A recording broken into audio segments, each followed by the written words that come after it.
Yes,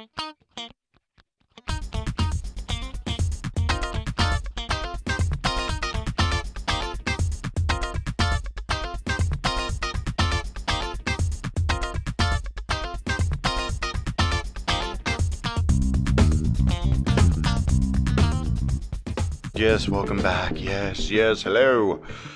Hello, we're closing out. This is the end of Season 2. Welcome back. This is JB Webb of the JB Webb Show. This week, we have an interview with the Bloody Jug Band. Very cool Central Florida band doing things the old school way, but with new school technologies and mentalities. So it's a very good interview.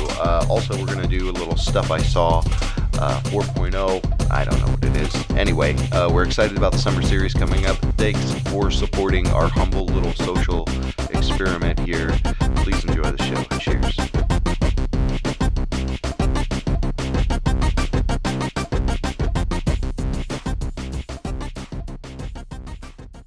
The revolution has begun. From the front lines to your imagination. A revolution is a dramatic change in ideas or practice. This is a revolution, a dramatic change. This is the Art Army.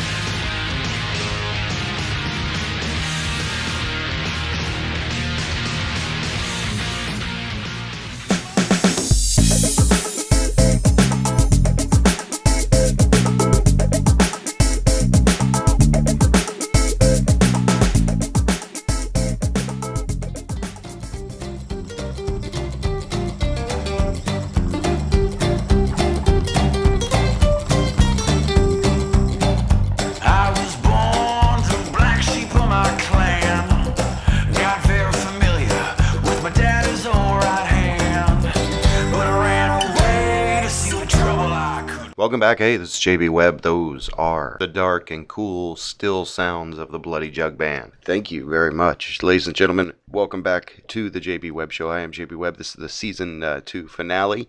We're happy to have a local band here that's been making a pretty big splash and spatter across Central Florida. It's the Bloody Jug Band. They're very unique. Let me just give you a quick overview.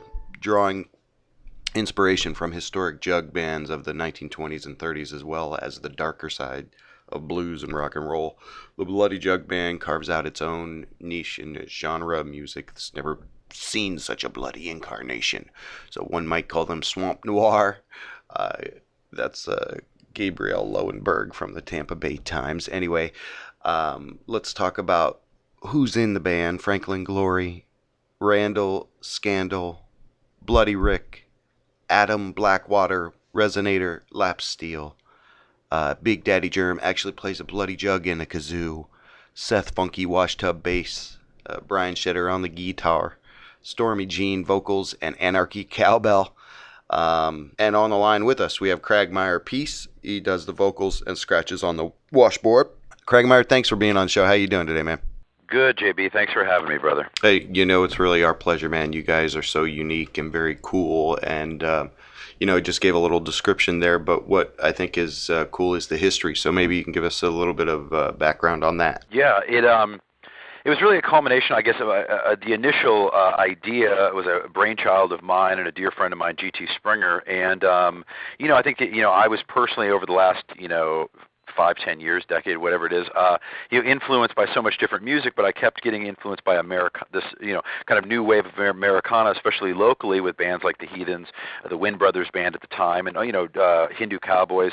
So I was getting influenced by that, while also always being I was a cinema major in college, and always being really inspired by kind of campy horror films. I mean, not splatter films or things, but something like a vampire and zombie. Right. I mean, the music kind of has that spooky, cool sound like Tim Burton or Danny Elfman. Well, and everything I think right now is so, with the True Bloods and the Walking Deads and those things, but this is even before some of that. But just that being influenced from all different sides, loving bands like the Misfits, Tom Waits, Johnny Cash. All these people had this juxtaposition of this other imagery, this darker personas, but also under the guise of Americana. And so I ended up picking up the washboard and just had this idea, and Breezy Payton from Reverend Payton's Big Damn Band was a huge influence to us, me personally. And so we got a bunch of people together, man, and it was really great. Most of us, strangely enough, most of us are not we're not friends prior to the band. Found, kind of friends of friends or people we just kind of crossed paths with, found some people on Craigslist, or, just brought, about 8 people together and for the common goal of making juggly antics and doing, singing, basically a swamp rock kind of Americana band, man. And it's really been fun. It's something people have not seen before or not seen in this way. It's inspired by, obviously, jug bands that people have not, if people only think of Country Bear Jamboree or Emmett Otter's jug band Christmas, when they talk to me, that's the only relatable thing many people have to jug band. So we take a little bit of a modern sound to it, but we use the old instrumentation. Sure. I mean, that's completely understandable given, today with iPods and everything, but literally the guy in your band, he plays a wash tub. So I mean, what is that? People probably have never even seen that. Yeah. Seth Funky's wash tub bass is literally a 1-string, nylon string, basically, lead pipe jammed into your mama's, old wash tub, and even with the instrument I play. Actually in Seth Funky's, after playing with it, since it wasn't really it's meant to be played in around the campfire, around, these old, swamp cabins or something, so, we actually put a pickup in it, so he hooks it through his bass rig, and so he plays that on stage, and it comes through just as loud as anything, and myself, with the washboard, it's literally, I buy vintage washboards, and, they've still got the grime from, 50 years ago when people were actually using the damn things, and I customize them and kind of get them up to where we need to boot. So everything is just kind of an augmentation of that old school style, but, in our band, we don't even have a drummer, so, not only do I do vocals, but it's, the primary percussion comes from myself playing washboard, but also Brian Schroeder playing, great rhythm guitar, even Randy on the mandolin, the jug, the bass, everything contributes to this. The best compliment we probably ever got was, that somebody they were listening to us, but they weren't watching us, and they had thought we had a drummer. So if we can, create such a sound on stage with such literally 1-string or 1-note instruments, that's we're just trying to bring something totally different to the table, and try to make it accessible to a modern audience while kind of having fun with it, while taking the kind of maybe horror spin to the whole thing or the darker spin to it.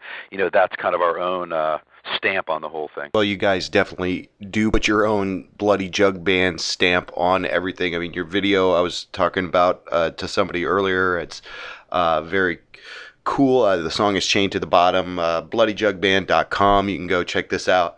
But, from the first to the second album, where's the progression there? Or what more insight could you give us about, moving in this new direction?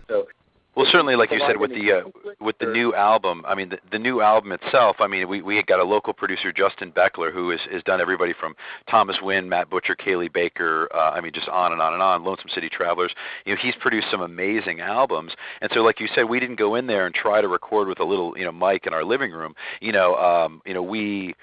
We've done that even before, and we didn't have great success about that. So we hired a great producer for our new album. The album's called Coughing Up Blood. Like you mentioned, the music video, we did all on green screens. It's much like an old silent film, done as a kind of a chain gang in hell. And so we really, our imagery, our brand, the everything from the logo to the artwork we put out and the artwork we put on the CDs. All these things are very important to us, because I feel like being an artist myself and supporting, working in the arts and like I said, being a filmmaker and having a visual component to things, I feel like not only are we on stage have a entertainment value for people, give them something to listen to and look at and enjoy, but because I think it's supposed to be entertainment, not just music. I love doing music, but music is also a business, and when you put it out there, you want people to respond to it, and I think that nowadays, with all the shit that's out there, there's so much static out there, be it on YouTube or the internet or just on television and music in general. To try to do something different and grab somebody's attention, and we feel that that's is done is just as much with the image and the vibe of the band as well as the music. But you certainly want to have something that they can take and listen to and it could sound top notch, or we would love the album to go to a higher level now, and if it gets on the credits of Walking Dead, or it does something, at least the production value, even if you don't, I mean, I guess that's where we're at, even if you don't like the music per se, because it's not your thing, because you're a old death metal guy or something, I don't know what you like, but I mean, if it's something you don't like, then I think that at least you can respect the production value and the quality that's behind it. Well, I think what's really cool is that you're really keeping true to the form. It's not anything new. It's a bluegrass, type of music. Has always been these not necessarily self-loathing, but tales of woe or tales of caution and things like that. It's inherent to the music, and just because it's not so necessarily around so much today, people may construe it as,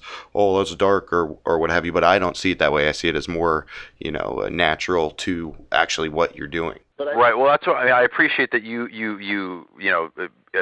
see that, because a lot of people don't get that. I think that when your tagline is Jamboree from Hell, I mean we're trying to have fun with it. I don't take myself too seriously as a band. You can't name your band the Bloody Jug Band and take your. I mean, we take our music and what we do very seriously. But when we have some of this music, Boy Named Lucy is a rip off, or an homage to Boy Named Sue, and but this is about Boy Named Lucy is if the devil's son Lucifer, little Lucifer Jr. was in school and they teased him and they called him Little Loosey Goosey, and his the chorus is little do they know I'll get their soul, and it's so a lot of these though, Charlie Daniels Band made zillions of dollars on Devil Went Down to Georgia, and we actually were just working into our set right now an old folk song called Polly Pretty Polly, and I mean the damn thing's about premeditated murder, and it was written nearly 100 years ago, and so you're absolutely right. Like, people think that we're doing something new because sometimes we'll throw a zombie song out there, we'll have some fun with it or whatever, but at the same time, a lot of the other ones, they were simply cautionary tales. A lot of the old jug bands that came out of the Chitlin circuits and those old blues and all that kind of stuff, that was very Devil at the Crossroads and that kind of stuff. So we're not really we're maybe dusting something off for a modern era, but we're not really creating something different, because this kind of thing has been done for so many years, and the subject matter that we deal with, and like I said, many of the songs, if people were to give them a listen, one song's about women's empowerment, one song's about this and that. I mean, we try to do cautionary tales and tell compelling stories, but then put them on the put maybe a guise of this other theme on top of it, just because I think it gives somebody there's enough fucking love songs out there, man. I love love songs and all that kind of crap, but if you're going to do it, we might as well put another little filter on it and make it a little bit more fun and a little bit more of a story, because we want to have as much of a let the what do they call it, a cinema of the mind, or we want to have that kind of thing going on when you're listening. Right, theater of the mind. I am a huge believer, and but what's cool is when people go check you out, they can really see that you're doing something very unique, but it's actually something that's been done a while ago, and you're kind of bringing it back into the forefront here, and people have always used music to tell stories throughout history. So, and it's amazing that in Florida, you don't always know things when you start, but it's like everybody, I think 15 guys invented the cotton gin at the exact same time. I mean, it's one of those things where we were inspired by different things, but now since being in the band, it turns out when you go to South Florida, a lot of that Everglades stuff. I mean, there's a lot of swampy bands down there. We're actually, regardless of when this airs, we're playing a Hillbilly Hellfest, down in Bradenton, and it's 15 of these different kinds of bands, rockabilly, swamp rock, these just very different things all coming together, and it's amazing to have found those kind of bands, and to now have built some great relationships with other people. Not that none of us do the exact same thing, but we're all different shades of something that we can kind of band together, and be it for Americana. I mean, the bands we play with in town, I mean, these are all Americana bands. We don't play with progressive rocks or indie rock bands. That's just no bag on them. It's just that's our shows are always built around what we're doing, but also to have an eclectic vibe that sometimes it's a one-man band, or sometimes it's a burlesque show. There's all kinds of different things we partner with to, like you said, give somebody the experience that you want to come back and see us, not only for us, but then every time you see us, we're going to play with another bunch of great bands or another kind of great experience. And that's what I really feel like when you go to, if people are going to come spend the money, man, either spend the money to park, spend the money to go buy, to do the cover, spend the money on merchandise. I mean, they should get something. Not something for free, but they should be entertained. They should be, get an experience out of it. Right, and it's definitely like an experience, a fun circus carnival Anyway, okay, so that's some good background in history. So what I'm curious about too is with all this old world type of instruments and stuff like that, are you guys setting up? I mean, has that been a challenge, or what are all the dynamics behind that? Making sure you can hear all these instruments and stuff. I think that we do take since we have modern technology kind of plugged into them. I mean, I think it is daunting for some sound guys because most of these most bands, let's just say a typical band, even as a three-piece band, we got guitar, bass, and drums. So these guys are used to them. I think that it's not an issue for us. I mean, we've definitely tried to cut our teeth, for a while. The album and all the stuff we put into it was not cheap, and we paid for all these things by the work of the band. And so we're always playing. I mean, we're always, the money is never great, but if you play enough, and you close your eyes, it adds up real quick, And so, that's how we did it. So we've, I think as far as us, you can pretty much at this time, we haven't played big amphitheaters yet, so you can, check back in with me. But, for the places we play and all the different environments and the festivals and the different things we do, I feel like as a band, we're used to dealing with issues, and as a band, I think any band's used to dealing with sound issues. Oh, I couldn't hear myself as good as I wanted to, or this and that. I think just as a natural musician band thing, I think you learn to overcome that. We're all very comfortable in what we do. I think sometimes it's the venue or the sound guy that we have to figure these things out, but then we just take a few extra minutes and sound check, or you give your faith these things. I think that the biggest hurdle I think we overcome just as a band is what we were talking about earlier in regards to maybe people thinking they know what we are, or writing us off, as something that we're not. We're for all kinds of people. We're not anti anybody. One guy was audacious enough to say, had to delete us off the Facebook because his family was real, super Christian, and they couldn't see our posts. And it's like, that to me that's ridiculous because we're not anti anything. I mean, I support all things, and and if anything, it's music to open your mind. When you get all those people together, it's about trying to expand people's mind. That's what I do in my personal daily life, is trying to expand people's mind, and as a musician, trying to do that too. And sometimes that pushes people outside their comfort zones. But that's the one thing we certainly want people to do, is give us a listen, because I feel like even on the album it's 13 tracks, and we cover everything from not slow ballads, but we've got slow songs, fast songs. We cover AC/DC's If You Want Blood. I mean, we do all kinds of different things, and I feel like we have enough diversity. I think a lot of bands, unfortunately, I don't think they're one note. They're all very talented people, but sometimes you can't listen to a whole album of a band because it's all in the same genre. It's all the same thing, and we try to cover a lot of bases about what we do. Obviously, it still falls under the guise of the Bloody Jug Band and the Americana vibe, but we try to give people a little something that they can. I love the idea of the album. You pop the album in and you can listen to it. I haven't converted to the day of the digital download and buying one song and doing that shit. I mean, that's great when you want to listen to one song, but I love the idea that we try to create an album that people can pop in and listen to all 13 songs and go on an amazing journey, and like I said, once again, kind of regurgitate something that was very popular at one time. So, well, you guys have some great harmonies yourself, you and Stormy Jean, but we're real happy to have you guys on our little show, and for whatever it's worth, we hope that people can find out and get to discover you.